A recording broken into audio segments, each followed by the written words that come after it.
I was born and raised in Macon, Georgia, and I go to Stratford Academy now, and I've always gone there, and it's been a great school.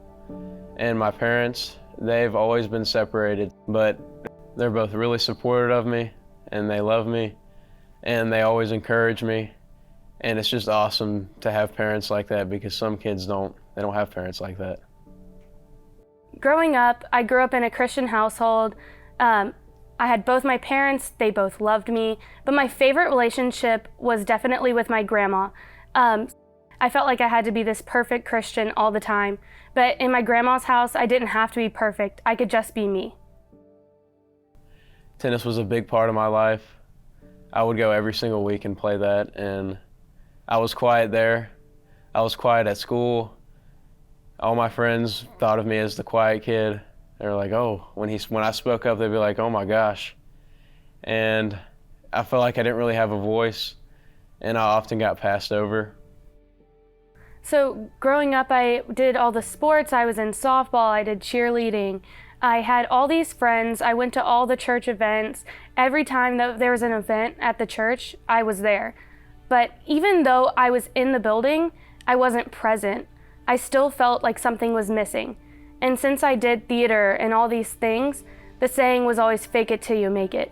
And so that's what I did. In 7th, 8th grade, and I was like, I'm not gonna be like this for the rest of my life. So I tried to talk to more people, do more things, go out, be outgoing, go to parties. And 9th and 10th grade year that happened, I started talking to more people. I got closer to more people. I got more friends, whether I realized that they were real friends or just fake friends. It just felt good to have a bunch of friends. And I felt like everyone knew me, and it just made me feel good, even though it might have just been masked. So going into high school, I wanted to be the best version of myself. I just threw myself into the grades, the clubs, the sports. I did everything that I could. And even though I was doing all of that, I still had time for my grandma, who made me feel like me. I was going over to her house 3-4 times a week. And my hardest year of high school would be the fall of my senior year when my grandma passed away. I didn't know what to do. I just felt so alone because I didn't have the person where I could be myself with anymore. So around 9th grade, 10th grade, I started playing guitar, and I got pretty dang good at it. I heard from one of my friends that Young Life needed a guitar player. And so I was like, heck yeah, I'll do that. Because I love playing guitar. And then, so I started going to Young Life and playing the guitar, and it just was awesome playing in front of all these people and watching them get so excited. So my junior year, Young Life was introduced at my school. They had the all-area cookout, and obviously I was going to go. I mean, it was another social thing, another thing to make new friends. As soon as I walked in the door, Katie, my Young Life leader, she ran up and introduced herself to me. And at first I was like, this lady is crazy.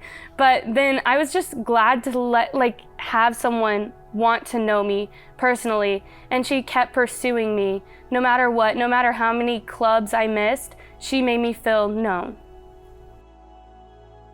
Another great thing about Young Life was how a leader every night would come out and step out and talk about a life story and incorporate a verse into it. And the best part about that is it seemed so real. It wasn't sugar-coated at all, and it just really connected to me. So last summer I heard about a Young Life trip to Carolina Point. A bunch of the leaders were trying to get me to go, and then I saw that some of my friends were going, and I was pretty skeptical about going at the beginning. I thought it was just going to be a boring trip with terrible food. And I was greatly mistaken when I went there, because the food was great, all the people were so nice, it was so fun, there was always something to do. The devotions were really meaningful, and it just felt real going there. So my leader, Katie, she invited me to Carolina Point this past summer, and that's where it all changed for me. The speaker, Steve Chesney, he said that we don't have to compare ourselves to everyone else. God loves us just as we are. And that's when I realized that I am enough for God. And that's all I have to be, is just me. One of my favorite parts about Carolina Point was after the speaker spoke, he gave us 15 minutes of quiet time where we could go anywhere and think about anything, think about God. And I sat at the top where I could see over everything. And in my mind, I was thinking, it's crazy how I'm in the midst of all these people. And then it just felt like I mattered. Like I wasn't just another fish in the sea. I felt like I mattered, and I felt his presence, and it was just awesome. One of the leaders told me about work crew. And that's where you, instead of being a camper, you work for the campers. You can be outdoor crew, a server, or you can work back in the kitchen and clean dishes. And so I was like, you know what, I'm gonna do it. This is something fun to do. It'll get me out of my box a little bit. I can get closer to God as well. And so I just shot my shot and went for it. And it was just awesome. So at Carolina Point, I saw all the teenagers my age on work crew, and they just had this joy and they could just be themselves. And I realized that I want to do that. I want to serve others, and just how the Lord served me and just how these teenagers are making it the best week of my life and allowed me to meet the Lord. I wanted to do that and allow other teenagers to meet the Lord. So on work crew, I probably got the littlest sleep I've ever gotten in my entire life, but I felt the most alive that I've ever felt. I was working extremely hard, but I was getting to see God work through us and see him change lives of teenagers just like me.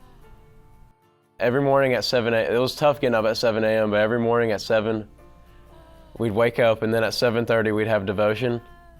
And the good thing was we got to read it alone. And I felt like I really connected with God when I was reading. We read through Mark. And I felt like I really connected with God as I was reading that.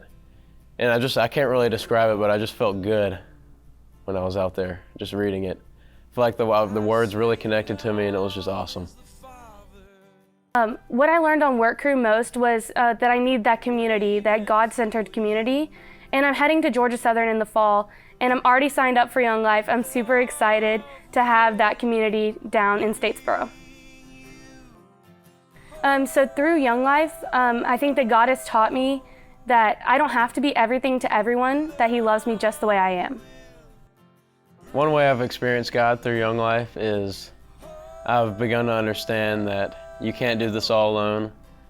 You need somebody right there next to you, and that person is God. And you need other people around you that are Christians too, because they can help. They're always supportive, and it just helps you get more involved into Christ. And that's just one way that I've experienced God through Young Life.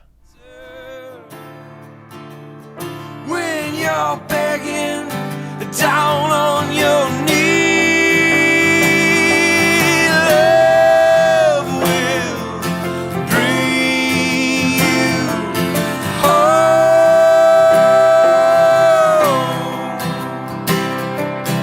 Love will bring you home. In your darkest hour, in your time of need, when you're praying